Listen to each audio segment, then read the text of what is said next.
কুফরি বশীকরণ তাবিজ বলতে বোঝায় মানুষকে বাধ্য করা, বশ করা। বাধ্য করা কি?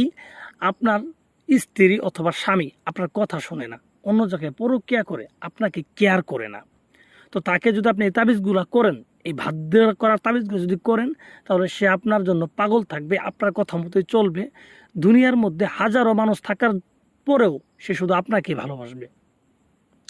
আপনি ব্যতীত দ্বিতীয় কোনো নারীর কাছে আপনার স্বামী যাবে না, আপনি ব্যতীত দ্বিতীয় কোনো পুরুষের কাছে আপনার স্ত্রী যাবে না।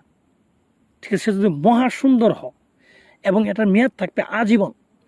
যতদিন দুনিয়াতে বেঁচে থাকবেন আপনার স্ত্রী, আপনার স্বামী আপনার কথা মতো চলবে, আপনার কথায় উঠবে, আপনার কথায় বসবে। এগুলো আমার পরীক্ষিত করা, একবারে পরীক্ষিত। অনেকের ক্ষেত্রে আছে যে নিজের স্বামী অন্য জায়গায় পরক্রিয়া করে বা অন্য কাউকে বিয়ে করছে, আপনাকে খোঁজখবর নেই না, বা আপনাকে ছেড়ে চলে গেছে, আপনার খোঁজখবর নেই না। তো তার জন্য যদি এই তাবিজটা আপনি করেন, সে আপনার প্রতি দিওয়ানা থাকবে, সে যেখানেই থাকুক আপনার কাছেই থাকবে, আপনাকে ছেড়ে কোনো জায়গায় যেতে পারবে না।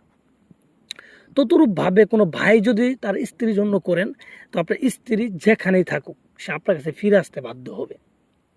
আর আপনার সাথে যদি থাকে তাহলে সে সারা জীবন আপনার গোলামি করবে, আপনি যা হুকুম করবেন সে দাসীর মতো তা পালন করবে।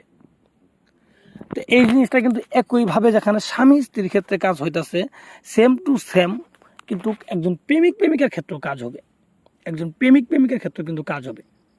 এবং সে যদি কাছে থাকে তাহলেও কিন্তু হবে, দূরে থাকলেও হবে। যদি কাছের কোনো ব্যক্তির আপনি পাগল করতে চান, তাহলে এটা তাবিজ করার পরে সেই ব্যক্তি আপনার কথাই শুনবে। ঠিক আছে? আপনি যা বলবেন তাই শুনবে। ঠিক আছে? আপনি যেইভাবে বুঝাবেন সেইভাবেই বুঝবে। আর যদি কোনো দূরের ব্যক্তির জন্য করেন যে তাকে আমি আনতে চাই আমার প্রেমে পাগল করে, তাহলে কিন্তু সে কি করবে? এই তাবিজটা করার পরে সেই ব্যক্তি আপনার সাথে দেখা করার জন্য, আপনার জন্য পাগল হয়ে যাবে, আপনার সাথে কথা বলার জন্য, আপনার সাথে যোগাযোগ করার জন্য সে পাগল হয়ে যাবে।